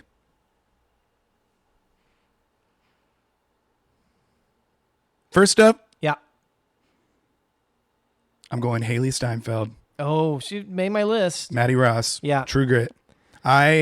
This would be one that I would appreciate if she won. You know what I mean? I very much appreciate that she got nominated. But I really think she was just so good. I couldn't take my eyes off her in that movie. She's fantastic. Great character. She was super young at the time. Just a really good child performance. Mm-hmm. And is absolutely hilarious. Does the Coen brothers delivery line readings great. Yes. You know what I mean? Yes, I do. And that movie especially, they really ham it up. It's almost like Shakespeare. Yeah. Because they do a good job of like accurately talking like people did back then, which was a big part of them, developing the film. And she really succeeds at being super well spoken and smart and sassy and just a strong female lead character. Yeah, it's fantastic. Melissa Leo won that year for The Fighter, and I've seen The Fighter, and I honestly don't really remember her in it that much. Yeah, right. So I don't want to say anything bad about the performance, but I will say that I don't remember it that much. Right. She Maybe was the mom. Yeah. All right, for my first one, let's see. I could go Spotlight again. I'm going to go Toni Collette for The Sixth Sense. And Angelina Jolie won that year for Girl Interrupted. I have to be honest, I haven't seen that movie, so I feel a little bit bad about this. But Toni Collette's fantastic in The Sixth Sense, has a wonderful character arc, and has a wonderful climactic acting scene in the car where the kid asks her, or he's talking to her and he says, I've seen your mother, and she says, every day is the answer to your question. And then he asked, "What's the question?" And she said, "I asked her if I ever made her proud." And it's a really poignant, good moment. She's totally running through her emotions. Plus, she's scared throughout the whole movie. It's a wide range of emotions. Right. But that's a really great scene to cap off a performance that I thought is pretty phenomenal. And for years, I thought she won, but I guess she didn't. Honestly, before researching for this pod, I couldn't have told you that Toni Collette had an Oscar nomination under her belt, but like deservedly so. She's great in everything. Yeah, but really, really good. Yeah, good job by them. Except not good job by them for picking her. Although, respect. Respect. That's a good pick, Josh. Thank you. All right. Next up, I've got Uma Thurman, Mia Wallace, Pulp Fiction. Oh yeah. Okay. Yeah. Yep. Yeah. And yeah. I want to say that year she kind of deserved it. Another iconic character, of course, an iconic film. Yes. She is so cool. She just plays this badass chick. Subtle, but yeah, cool is not subtle. Cool is a better term. Yeah. And then obviously has to do the whole crazy freak out heroin scene and sell that one, and she does sell it great. But just the scenes of them in the diner, their conversations, their back and forth, they're so stylized, but in a way that I don't think you would have realized at the time that they were stylized. I mean, they're very noir-y, kind of old Hollywood, but in a 90s indie way. Yeah, totally. Independent film way that I feel like people weren't ready for. You notice when people are not delivering Quentin Tarantino dialogue very well. Yeah. And she does it very well. She does. So, which is why she was in other movies of his. Yeah. But it's not the, well, I'm not a professional actor, but I would imagine it's not the easiest thing because his movies are very dialogue heavy and he has very specific style that he's looking for with the conversations between characters. I imagine it's difficult, but she handles it really well. She's great. She does. And then she's she has a lot of room to cook too. Yeah, exactly. She's Diane. Ooh, I guess I don't know how to pronounce. Diane Weist won for Bullets Over Broadway that year. So haven't seen it. Whoops. It's fine. Uma Thurman should have won. Uma Thurman should have won.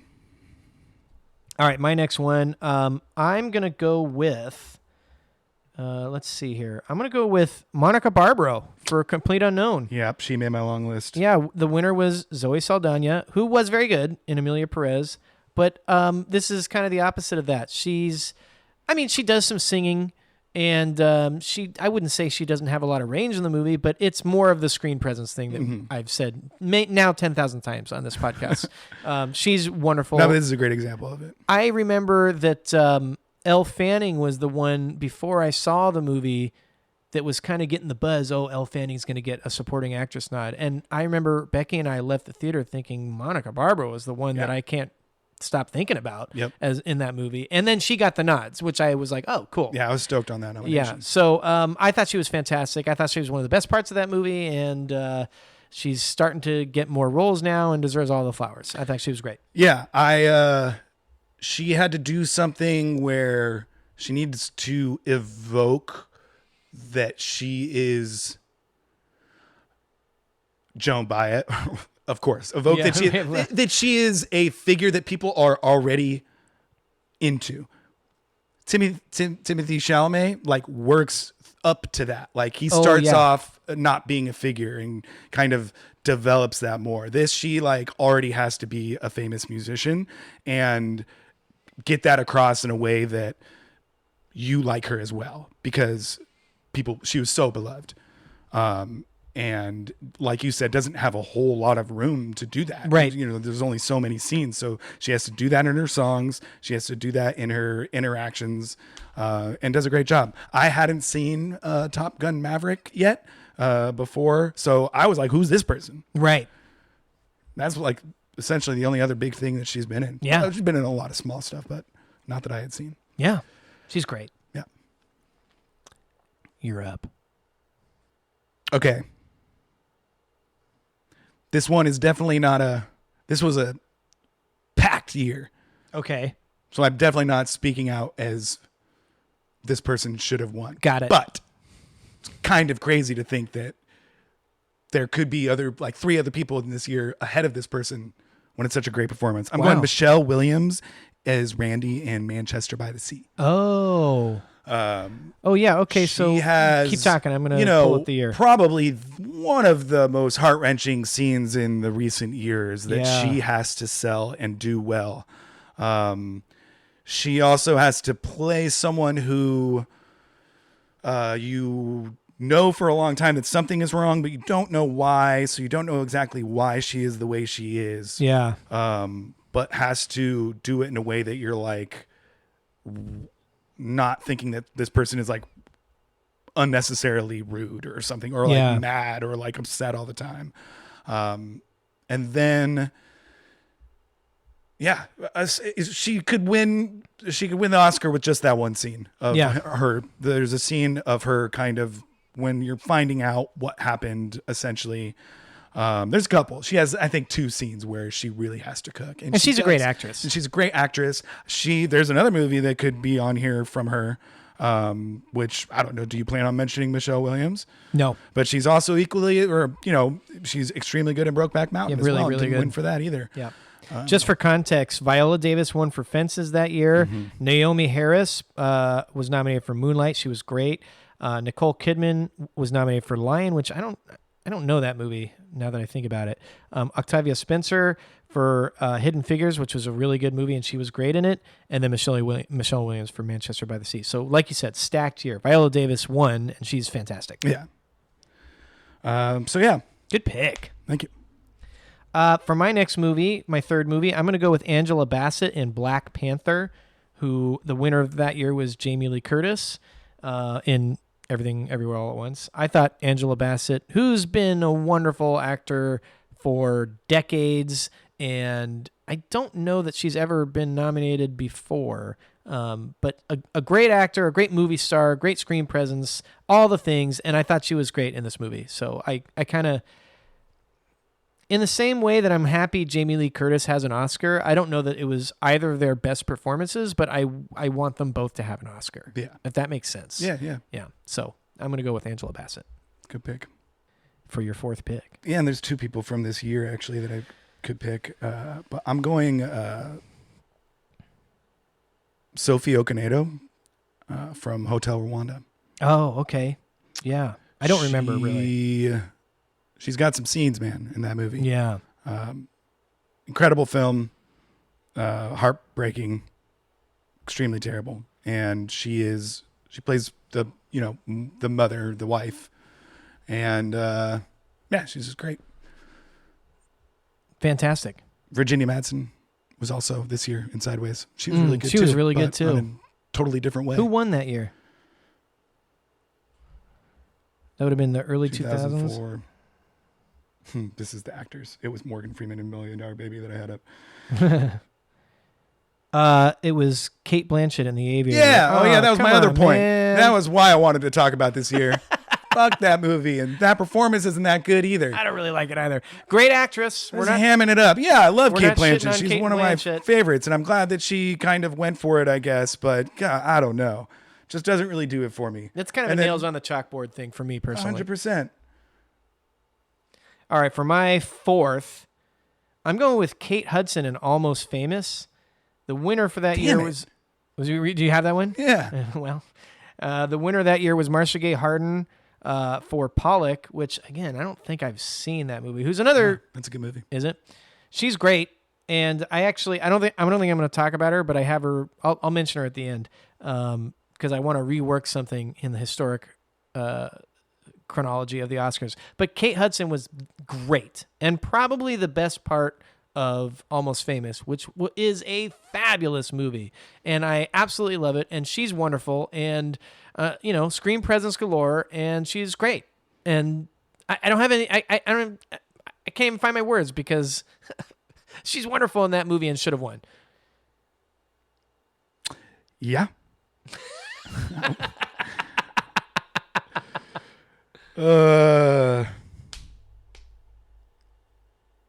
So I got one left, right? Correct. So I can't really do the whole there's 2 I kind of want to mention. Well, we can mention a few afterwards. Because I have another Marcia Gay Harden thing to say. But I don't. She's not going to be the next person I pick. I want to go Emily Blunt as Kitty Oppenheimer in Oppenheimer. Really? Interesting. You don't think she's good in that? No, not really. Is that bad? Who won that I year? think she's pretty good. Oh, Divine Joy Randolph won. Yeah, she definitely won. Okay. Well, what's your other one? Viola Davis in Doubt. Okay. Which I haven't seen Doubt in a long time. Yeah, but I did just rewatch the main scene that she's in, which is just her and Meryl Streep just going toe to toe. Yeah. Plus, I would make her a 2-time Academy Award winner, I think. Do that. That's yeah, better. I'll do that one. Yeah, she's great. She plays the mother of the boy. Not to shit all over Emily Blunt's performance. Well, you did just kind of. We literally just bumped her off the whole pod. Well, but I'm probably more prepared to talk about the Viola Davis. So I will. She plays the mother of the boy, and the scene, kind of like the best scene, is her seeming a little what's the word? Empathetic? Ambivalent. Ambivalent? Is way off. I don't know what you're trying to say. What does ambivalent mean? Ambivalent means just like meh. Yeah. Okay. That's what I mean. Okay. Yes. Ambivalent towards her kind of finding out about the priest Yeah. touching her son. Yeah. And Spotlight. It's Meryl Streep is also incredible. She maybe won Best Actress for it. Yeah. I think no, I don't think so. That's a different pod.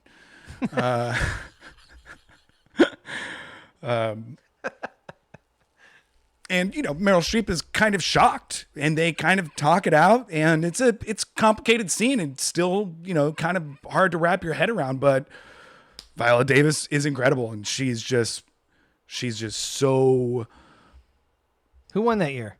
What year was that? That was early, right? Give me a second. Well, I mean, I'm right here. Damn it, I'm on actors again. Heath Ledger.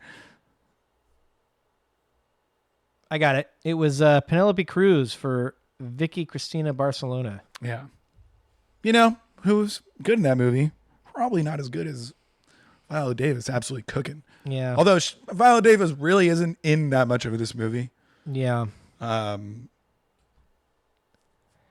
So say what you will about, and in Homegirl's like one of the main characters of the other one. So it's kind of interesting. It's like, who's the actual supporting character in this movie here? I haven't seen either of those movies in a long time. Yeah. But Doubt's really good. Yeah. Really good play too. Yeah. It started. You've seen it, right? Saw his play but yeah. Yeah. All right, for my last one, I feel a little bit bad about this because I haven't seen I, Tonya, Bad Job by Me, and Allison Janney won, and she's a great actress. She's really good in it. Oh, okay. Well, I feel a little bit bad about this, but I really like Laurie Metcalf, who plays the mom in Lady Bird. Yeah. Fantastic movie, wonderful performance, wide range again. She's so good in that. She's really, really good. So I guess I don't want to say that she deserved it over Allison Janney, who's had a great career and is a wonderful actor, but I really like Laurie Metcalf and Lady Bird. I'm not going to be watching I, Tonya anytime soon. Well, Lady Bird I could throw on right now and be totally happy. Yeah, so that's going to be my last one. The last thing I was going to say about, because I shooed Marcia Gay Harden out of another Oscar for Pollock. I think she also deserved to win it for Mystic River over Renee Zellweger for Cold Mountain. There, I said it. It's fine. So in my universe, she would still have an Oscar. It just wouldn't be for Pollock. Get her. In this scenario, I'm getting Renee Zellweger. She's fine. She's got a lot of money. Yeah. Good job, Jack. Yeah. That was fun. It was fun. It was fun exercise. How do you think we did? Because you've been talking about this sporting thing for a long time. I think we did really good. Okay. I think we got a lot of stuff across. I wish we could kind of like run through our lists, but I just deleted them all as we were going. Yeah. Yeah. This is fun. We'll definitely revisit this topic for other categories throughout the Oscars, possibly this year. Maybe I hope this podcast feed goes on for indefinitely till the end of time. So maybe we'll save some of these for later on. We definitely have some Oscar plans as we get closer, but this was fun. We've been talking about it for a while. Right. Cool, man. Yeah. Well, thanks for having me. Thanks for listening, everyone. Oh, you know what I wanted to do too? I meant to do this at the beginning. Talking about doing like a hang on. revisionist thing or something? No. I'm completely on a different track. Let me just pull it up here because okay, so you know what I wanted to do? I meant to do this at the beginning of the podcast, and so remind me at the beginning of the next podcast. We now have an email address. We've had it for, I don't know, about a month, but I just keep forgetting to talk about it. If you have any questions or you have topics you want to do or you want to tell us how bad our lists are, and we support all of these messages, our email address is thelonglistpodcast@gmail.com. So we'd love to hear from you, and please let us know what you think. Let us, if you want us to answer any questions on the podcast, let us know. We would love to do that. And if it really ramps up, we could do a mailbag. That would be super cool if we could do. Yeah. And I feel like there's, I don't know, at least a few listeners who show that kind of energy. Kyle, who's been a guest on our podcast, always shows out strong and tells us his versions of the list that we do. And we really appreciate that kind of stuff. So if you have any questions or comments, or you would like to see us do a topic or whatever it is, we'd just love to hear from you. thelonglistpodcast@gmail.com. So thanks. Also, you can follow us on any socials. We never really talk about that, but yeah, we're both on TikTok. We're both on Instagram. And the long list has its own on both. On both. So please give us a follow. We'd love to hear from you. And in the next podcast, we will be putting that at the beginning of the podcast. Thanks so much, everybody. Peace.